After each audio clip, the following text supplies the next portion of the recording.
Imagine this. You wake up in the middle of the night. The room is dark, but you're not alone. You can hear the unmistakable sound of heavy breathing right next to your bed.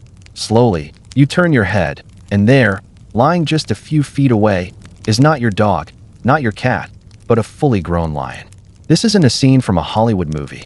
This was the real-life story of one man in the late 1970s who decided that owning the king of the jungle wasn't just a fantasy. It was his reality. He brought a lion cub into his home and raised it not as a wild predator, but as a member of his family. As you can imagine, the neighbors were absolutely horrified. Wildlife experts pleaded with him, warning that he was living with a ticking time bomb. But for years, he insisted that his lion was different, that it was harmless, gentle, even loving. The big question is why? Why would anyone choose to live side by side with one of the most powerful apex predators on the planet? Was it an act of profound connection, a dangerous delusion, or something far more complicated? It all started with a cub. As a baby, the lion was playful, affectionate, and completely disarming. It grew up sleeping on couches, eating from bowls in the kitchen, and roaming the house as if it owned the place. It was, for all intents and purposes, a very large, very unusual house cat. But lions don't stay cubs forever. Within just a few short years, that adorable cub had transformed into a 400-pound beast, a creature of immense power, capable of killing with a single swipe of its paw. Yet, the man believed he had forged a bond that was stronger than nature itself. Friends who visited described the scene as surreal. A man casually stroking the massive mane of a creature that most of us would never dare to approach. To him, the lion wasn't a danger, it was family. To everyone else, it was a disaster waiting to happen. And then, inevitably, the cracks began to show. You can't tame instinct. A sudden movement, a loud, unexpected noise, even a moment of boisterous play could trigger that deep-seated predatory drive in an instant. The man knew this, deep down. He saw the flashes of the wild animal behind the eyes of his beloved pet, but he refused to give up the extraordinary life he had built with his wild companion. Was this incredible bravery? Was it astonishing foolishness? Or was it a classic case of human arrogance, believing we can control the uncontrollable? It's a fine line between a unique bond and a deadly gamble. He was betting his life and the lives of those around him on the idea that love could conquer instinct. So let me ask you this. If you raised a lion from birth, if you fed it, nurtured it, and cared for it as your own child, would you trust it? Would you believe, with all your heart, that it loved you back? The story of this man and his lion forces us to confront some difficult questions about our relationship with the natural world. Where do we draw the line between companionship and control? Can love truly tame a wild animal, or is it just a matter of time before nature reclaims what is rightfully hers? This man's journey was filled with moments of unbelievable tenderness and heart-stopping tension. He shared meals with the lion, watched movies with it, and even let it sleep in his bed. He saw it not as a collection of primal instincts, but as an individual with a personality, with emotions. But every single day was a roll of the dice. Every interaction was a test of the fragile truce between man and beast. Think about the psychology behind it. Was he trying to prove something to the world, or just to himself? Perhaps he found a sense of purpose, a unique identity, in being the man who lives with a lion. In a world that often feels ordinary, he chose to live an extraordinary, albeit perilous, life. So, let's bring it back to you. After hearing all this, would you dare to live with a lion? Even if you raised it from a cub? Drop a yes or a no in the comments below and let me know why. I'm really curious to see what you all think. The second story takes us even higher, literally. This is the tale of a man who believed the earth was flat, and he was determined to prove it, not with words, not with arguments, but with a rocket he built with his own hands. To him, science was wrong. Centuries of research, observation, and evidence meant nothing. He believed that only by flying above the earth himself could he reveal the truth. And so, against the advice of engineers, doctors, and just about everyone who heard his plan, he set out to build a rocket. It wasn't a toy. It wasn't a stunt. It was his mission, his way of proving to the world that humanity had been deceived. Friends called him eccentric. Critics called him reckless. But he called himself a pioneer. The preparation was dangerous, the risks overwhelming. His rocket was assembled with scrap materials, patched together with whatever he could find, and tested in the most basic conditions. Yet he pressed on, convinced that his success would change the world forever. Finally, the day came.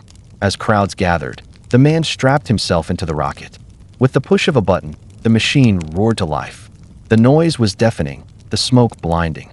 And then, in a burst of fire, the rocket launched skyward. For a brief moment, it seemed as if he might prove everyone wrong, that perhaps sheer determination could overcome science itself. But gravity, as always, had the final say. The rocket came crashing down, shattering not only his dream, but also his body. It was an extraordinary display of human obsession, one man willing to risk his life in pursuit of a truth no one else believed. So here's the question. Was this courage? Was it delusion? Or was it the ultimate reminder that sometimes humans are willing to gamble everything just to prove a point?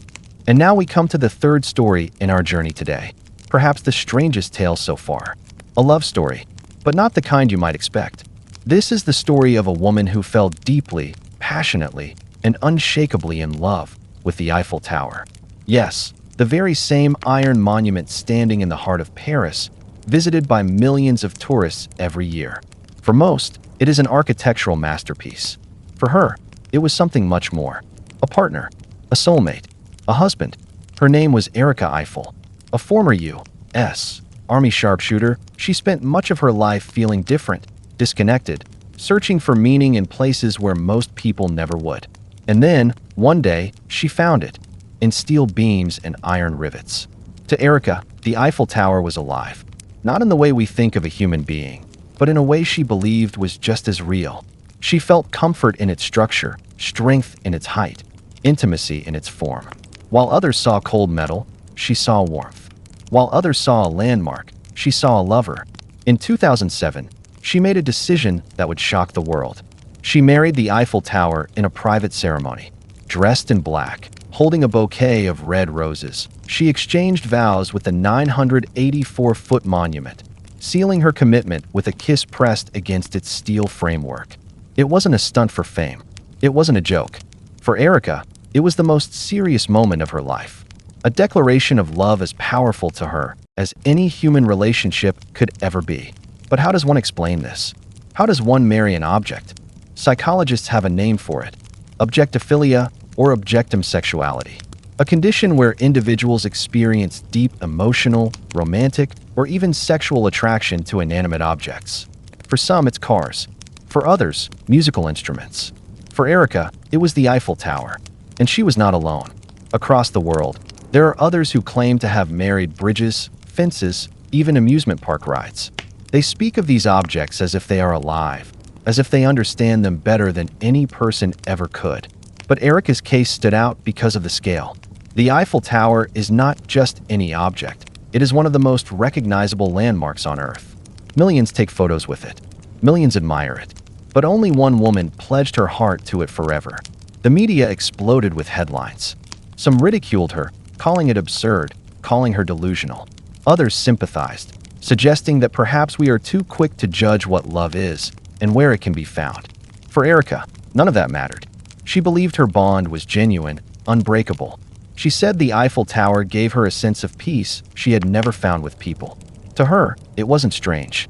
It was destiny. And so the question lingers. Can love truly exist between a human being and an object? Or is this a mirror reflecting something much deeper about loneliness, desire, and the way humans search for connection in a world that often feels cold? What does it mean when one person sees a symbol of a city and another sees a soulmate? Would you call it madness? Would you call it devotion? Or would you simply say humans are whack? And so, we arrive at the fourth story. If you thought marrying the Eiffel Tower was unusual, this next tale takes us somewhere even stranger. Because this isn't about love. It's about business. About one man who discovered a way to make money by selling something we all take for granted. Air.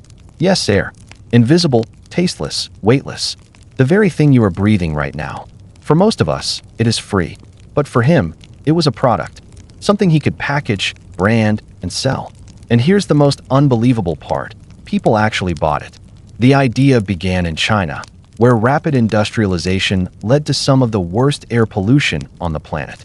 Cities became shrouded in thick smog. Breathing fresh air outdoors was not only rare, it was nearly impossible. While most people accepted this grim reality, one man saw an opportunity. He began collecting air from remote, pristine locations.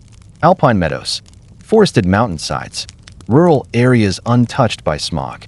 He would seal this air in metal cans and market it as fresh bottled air. It sounded absurd. A joke, perhaps, but it wasn't. He was serious. Each can was sold for anywhere between $10 and $20. And people bought them. Thousands of them. Buyers were seen on camera inhaling from the cans, laughing at first, but then admitting that the air felt different. Cleaner. Fresher. Some even swore they could taste the purity of the mountains in every breath. For them, it wasn't a gimmick. It was relief. A small escape from the suffocating gray skies that surrounded their daily lives. The business spread. Other entrepreneurs joined in, bottling air from Canada, Switzerland, even the Australian outback. Companies branded themselves as providers of premium oxygen experiences. Cans were marketed as gifts, souvenirs, even luxury wellness products. What once sounded like satire had become a booming business. But think about it for a moment. Selling air in a can, something that nature gives freely, packaged, and resold. Is this ingenuity? Is it desperation? Or is it proof that humans will buy absolutely anything if the circumstances are right? And maybe that's the scariest part. Not the business itself, but what it says about the world we live in. About how quickly something essential can become commodified. About how easily we adapt to the absurd, as long as there's someone willing to sell and someone desperate enough to buy. So let me ask you this. If you were living in a city where the air outside was poisonous, where every breath felt like swallowing smoke, would you buy a can of fresh air? Or would you laugh and tell yourself you'd never fall for something so ridiculous? Because as history has shown us, when humans are desperate enough, nothing is too whack to be true.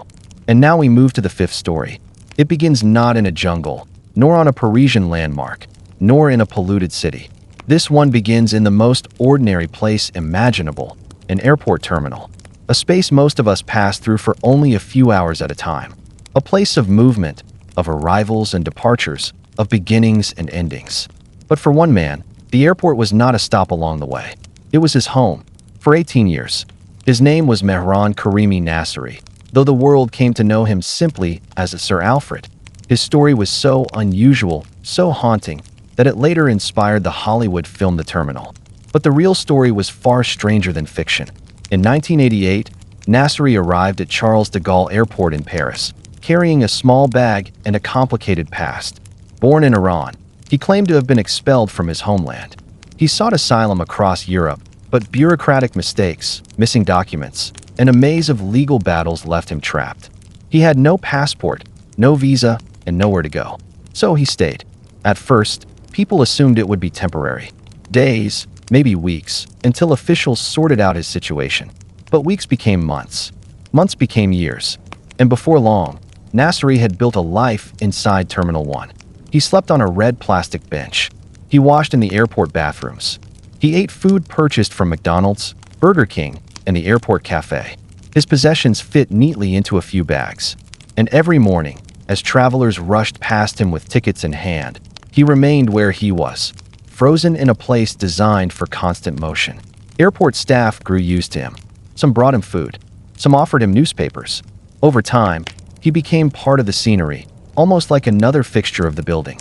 Travelers passing through would spot him, sitting quietly with his books and journals, and wonder who he was and why he never left.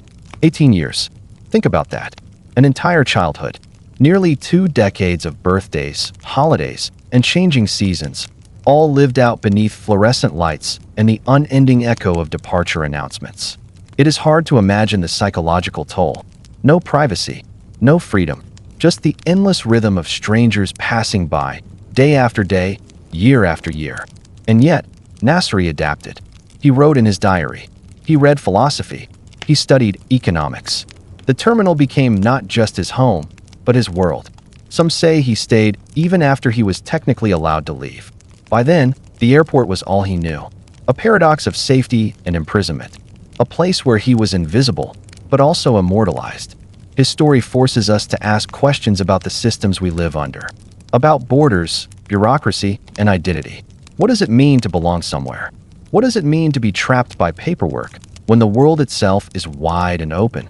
18 years in limbo, neither here nor there, not free to move, yet unable to stay anywhere else. And so, I ask you, could you survive even 1 year in such a place? Would you adapt to the monotony, or would the silence, the sameness, the endless waiting break you long before? Because for one man, an airport terminal was not a passageway, it was a life sentence. And now, the sixth story. We've seen people live with lions, launch themselves in homemade rockets, marry monuments, and even survive nearly 2 decades inside an airport. But this next story isn't about survival, or love, or desperation. It is about obsession. The human obsession with being remembered, with leaving a mark, no matter how strange, no matter how dangerous. And nowhere is that obsession more visible than in the Guinness World Records. Every year, people all around the world push their bodies, their minds, and their luck to break records that most of us would never even think of attempting. Some are silly, some are playful, but others are extreme. Take, for instance, the record for the longest time spent buried alive. Imagine lowering yourself into a coffin, having the earth piled on top of you, and then waiting. Not for an hour, not for a night, but for days, for weeks, for months. One man, in the 1990s, spent more than 140 days underground, emerging alive, but broken, his body weakened, his mind forever altered. Or the man who holds the record for the longest fingernails in the world. Over 30 feet of twisted, curling nails grown over decades. His hands became almost useless, trapped beneath the weight of his own record. And yet, he refused to cut them, because cutting them would mean losing his place in history. Then there are those who risk their lives for just a few minutes of recognition. The man who attempted the longest time holding his breath underwater, pushing his body to the edge of suffocation. The woman who set the record for walking across hot coals, her feet blistered and burned, but her name forever etched in the Guinness Book. At first, these records may sound impressive, incredible even, but look closer, and they reveal something much darker. A hunger that cannot be satisfied. A willingness to sacrifice health, safety, even life itself, in exchange for a single line of text on a single page. Why do people do it? Why risk so much for so little? Perhaps it is vanity. Perhaps it is the fear of being forgotten. Or perhaps it is proof that the human spirit, brilliant, reckless, unrelenting, will always push boundaries, even when those boundaries make no sense. And yet we watch. We marvel. We applaud. Because deep down, we understand the desire. We all want to be remembered. We all want to matter. Some of us choose art. Some of us choose science. Some of us choose love. But for others, it is world records. So here's the question. If you had the chance to break one record, any record at all, would you risk everything to do it? Would you suffer, struggle, even put your life on the line for the promise of being remembered as the most extreme human of all? And now, the seventh story. It is one of the oldest struggles in human history, man against nature. From the beginning of time, humans have tried to tame the wild, to bend it to their will, to prove that they are not just part of nature, but masters over it. And sometimes, that desire turns into something reckless, something deadly. This is the story of people who believe they could fight wild animals with their bare hands and win. Consider the man who stepped into a river in Florida, determined to wrestle a crocodile.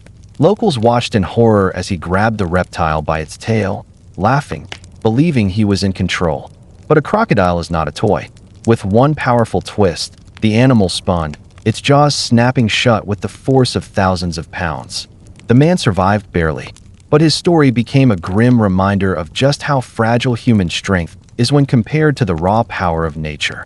Or the man in Russia who thought he could challenge a bear. He had raised the bear from a cub, believing, as so many before him had, that love and familiarity could override instinct. For years, the bear lived peacefully, eating from his hand, walking by his side.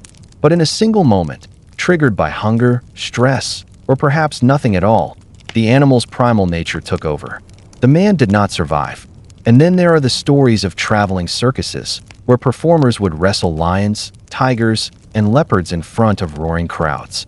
To the audience, it was thrilling. To the animals, it was torment. And to the performers, it was a gamble with death each and every night. Some managed to build careers. Others paid the price in blood. Why do people do this? Why step willingly into the jaws of danger? Is it courage? Is it pride? Or is it something deeper? The human need to prove superiority over the very forces that once threatened our survival? The irony is striking. We build zoos, cages, and arenas to contain animals, pretending that bars and chains erase millions of years of instinct. But when the moment comes, when the animal remembers what it is, the illusion shatters.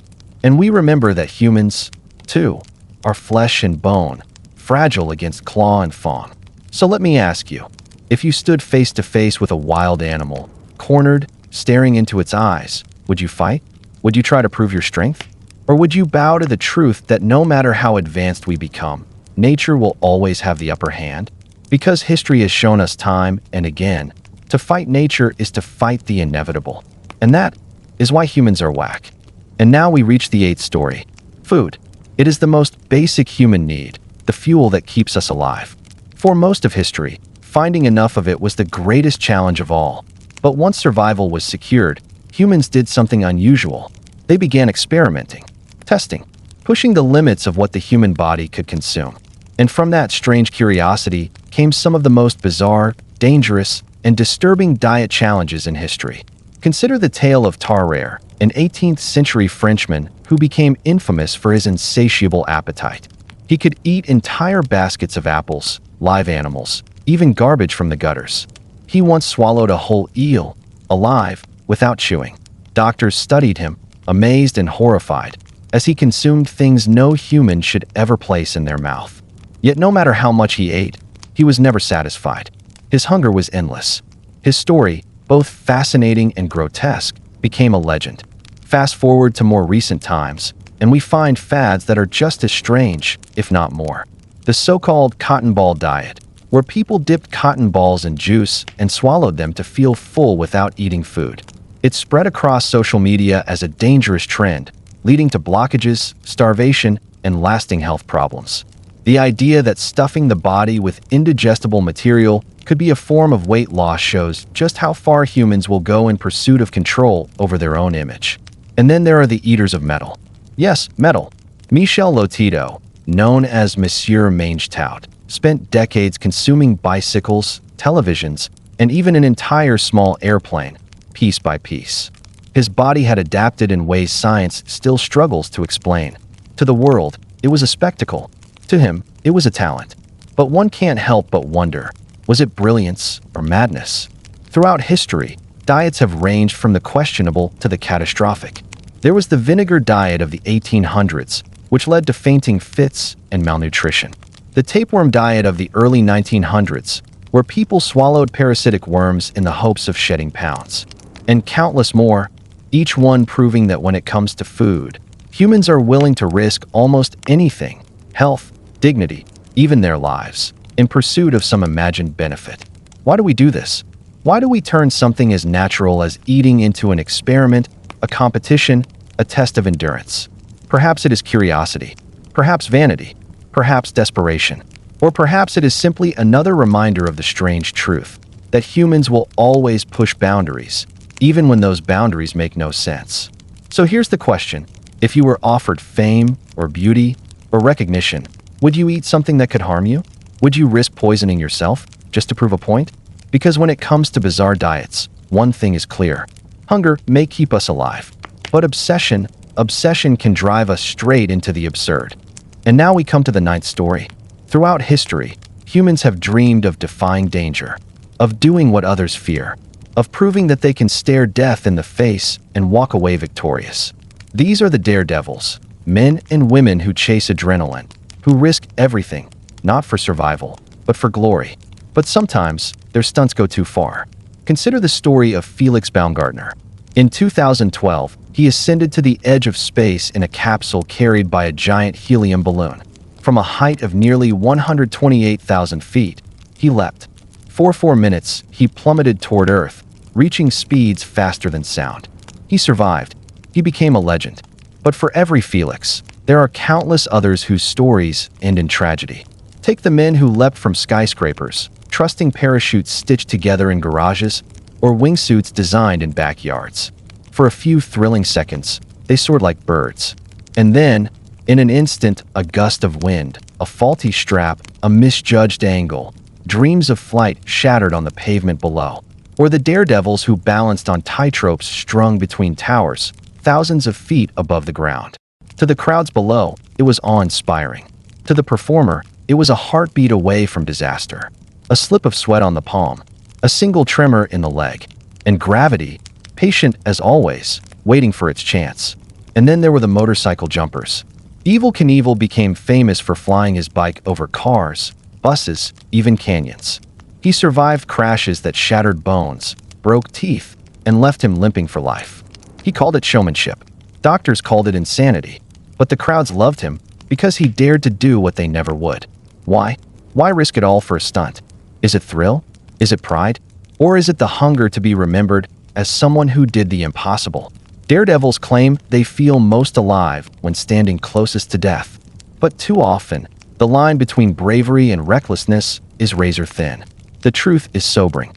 For every successful stunt that makes the news, there are countless attempts we never hear about. Dreamers who pushed too far, who leapt too high, who fell too fast. Their stories are written not in headlines, but in hospital records and graves. And yet, the cycle continues. Because there will always be someone willing to push further.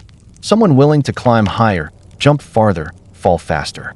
It is the human spirit, brilliant, foolish, unrelenting. So here's the question.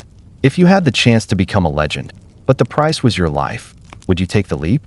Would you risk it all for a moment in the air, a second of glory, knowing that it might also be your last?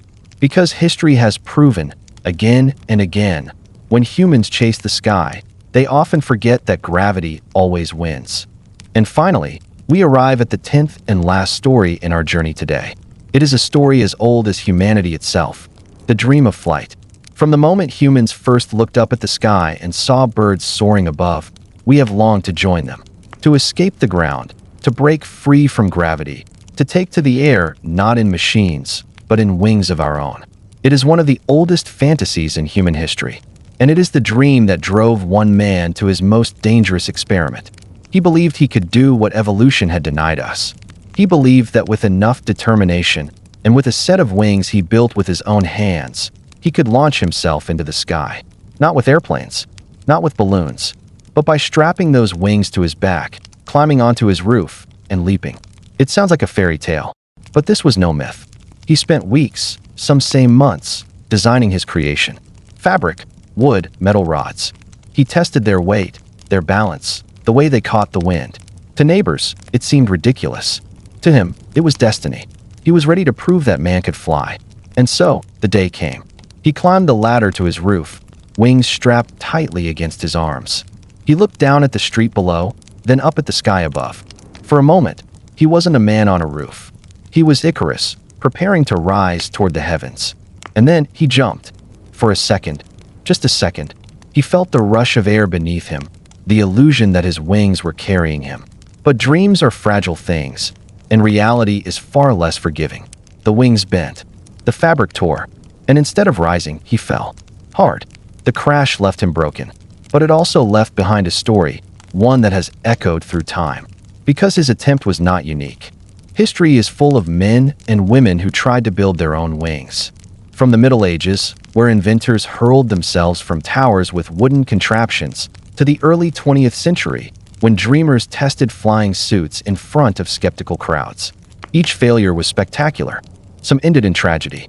But each attempt carried the same unshakable belief that humans were meant to fly. Today, we know better. We have airplanes, helicopters, rockets that reach beyond the Earth itself.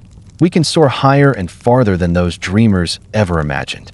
But the image of one man strapping wings to his back and leaping from his roof reminds us of something important. That progress is built not just on brilliance, but on failure. Not just on genius, but on audacity. Still, we cannot escape the irony. In trying to imitate birds, he forgot the simplest truth. Birds are born to fly. Humans are not. And sometimes, the dream of flight comes with a cost too heavy to bear. So here is the final question. Is this story one of courage, of innovation, of vision? Or is it simply the story of another human chasing the impossible, blinded by hope, broken by gravity? Because in the end, whether it is lions, rockets, monuments, airports, world records, wild animals, strange diets, or dangerous stunts, all these tales reveal the same truth. Humans will always dream bigger, stranger, and riskier than logic should allow. And that is why humans are whack. If these stories made you realize just how strange and unpredictable humans can be, don't forget to subscribe for more journeys into the bizarre side of history and life. Now we want to hear from you. Which of these 10 stories was the most unbelievable to you? And while you're at it, tell us where in the world you're watching from. We love seeing how far these stories travel. And of course, if you enjoyed this video, give it a like. It helps us bring more humans are whack moments straight to you. Until next time, stay curious, stay questioning, and always remember, truth is stranger than fiction.